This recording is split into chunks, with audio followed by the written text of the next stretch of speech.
So Rabbi Sharon Brow, in her book, The Amen Effect, Ancient Wisdom to Mend Our Broken Hearts and World, in that book describes an ancient, joyous pilgrimage service at the temple in Jerusalem. And most people entered the sacred area and processed to the right around the courtyard. But there were mourners, someone who had suffered a loss, been ostracized, or was brokenhearted. They proceeded to the left. So that when the pilgrims would come face to face as they processed around the courtyard, face to face, those joyous pilgrims with the ones who were distressed, they would stop and ask why they were circling opposite to the joyous throng. And when the distraught explained their reason, the pilgrim would offer comfort, blessing. Those who were whole were not allowed to ignore those who were broken. Rabbi Brow writes, even though we cannot heal each other, we can and we must see each other. Not to repair, not to save or distract, just to be present. Knowing that we are not alone helps us endure unimaginable hardship. And I love this image the rabbi invokes of this ancient pilgrimage.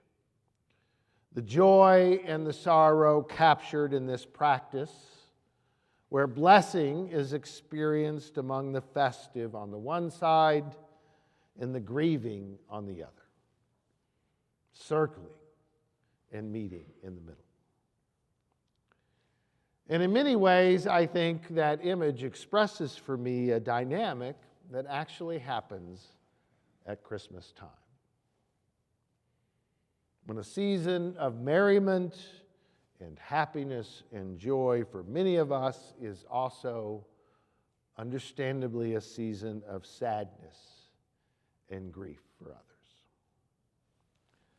Whether it was the recent loss of a loved one or struggles with one's health or a loss of a job and the financial struggles that occurs, Christmas is not only a season of joy for everyone, but can be a source of deep distress and sadness for others. Now that might not want to be something we acknowledge in our own celebrations of Christmas time. A number of churches will have a church service called a Blue Christmas. Who has here ever heard of a Blue Christmas? A few of you. It's also referred to as the service of the longest night, that honors people that have lost loved ones and are experiencing grief.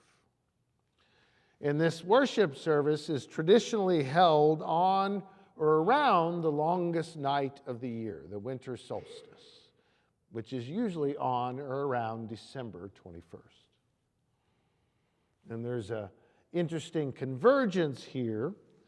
For December 21st is the day in the Roman Catholic tradition, a traditional feast day for St. Thomas the Apostle. And what is Thomas known for? Doubting. The struggle with human darkness and uncertainty, grief faced by those living with loss. So I think, and I'm going to propose to you this morning, it's very important that we anticipate and celebrate Christmas by making room for those for whom the season is not one of joy now, but one of loss, mourning, the broken-hearted. Now, we generally don't make that space, in part because maybe we fear this will hurt our Christmas vibe or something. diminish our own feelings of experiencing God's presence and joy. I suspect those experiencing sadness and struggle this season often do not speak of their own grief for fear of being a downer. That's unfortunate. There's something profound about Advent and Christmas where we should intentionally meet and encounter the pain of others. Not to save, not to distract, not to repair, but to just be present. Rabbi Brow is right. Knowing that we are not alone helps us endure unimaginable hardship, especially during Christmas. And there are a lot of people in this world today feeling alone. And no one should really feel alone. Not the grieving, not the lonely, not the depressed, not the recovering alcoholic. No one in the season of Advent and Christmas should feel alone. You might say the whole point of Advent and Christmas is God's promise we are not alone. Jesus is referred to as Emmanuel, which means God is with us. That was for emphasis. Yes, it was timely. Now, over the years, I must confess that I have come to find Mary an important model for my own discipleship.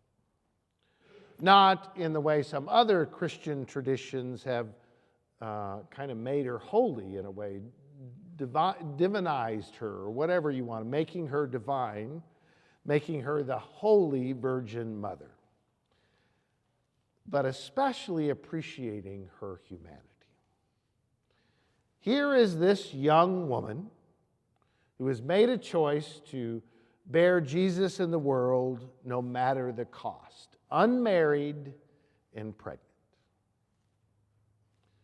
You may not know this, but according to Deuteronomy, a woman who is pregnant and unmarried should be killed, stoned on her father's doorstep.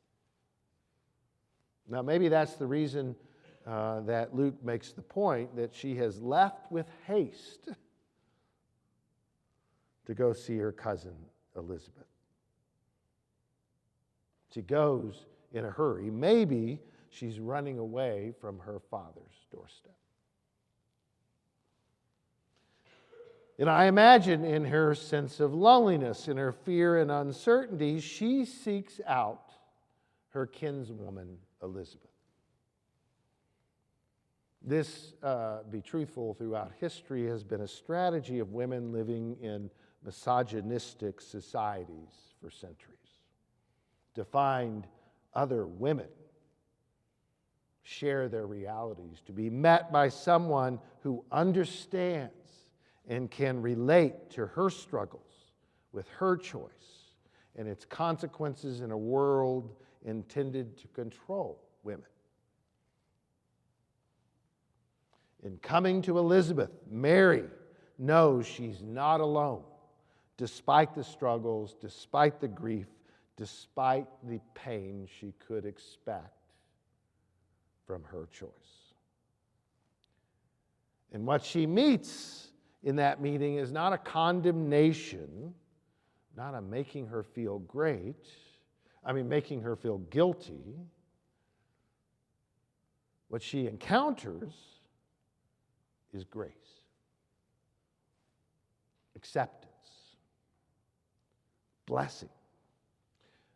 Elizabeth, blessed are you among women, and blessed is the fruit of your womb.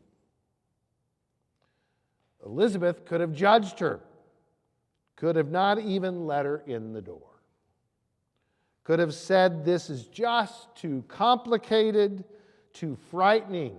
But no. Instead, Elizabeth feels in that encounter joy. And she blesses Mary, who she welcomes into her home and blesses their presence together. And she is truly present to Mary. You may not have noticed this line, but it's interesting because Elizabeth blesses Mary because Mary is faithful. Blessed is she, Elizabeth said, who believed there would be a fulfillment what was spoken to her by the Lord. In other words, Mary trusts God, and she's blessed for that, even in the midst of her fear, her uncertainty, her loneliness. It's Mary's faith that sustains her.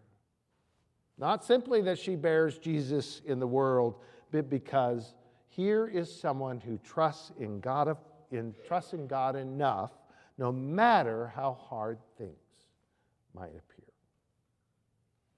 Mary, even in the midst of her uncertainty and fear, trusts in God's promise that God will bring in her life to completion something wondrous, something wonderful, no matter how hard it may be, no matter where she finds herself at this moment. In other words, Mary becomes a model for all of us in the midst of our own struggles with uncertainty and grief, of trust in God. And interesting enough, the fulfillment of God's promises is not just for her personally, but as Mary's song so evidently points out, God with us lifts up all the lowly, all the hungry, all the powerless, all the grieving and brokenhearted. And it occurs to me, I never really thought about this before, but it occurs to me that Jesus likely learned much about the mercy of God from his own mother.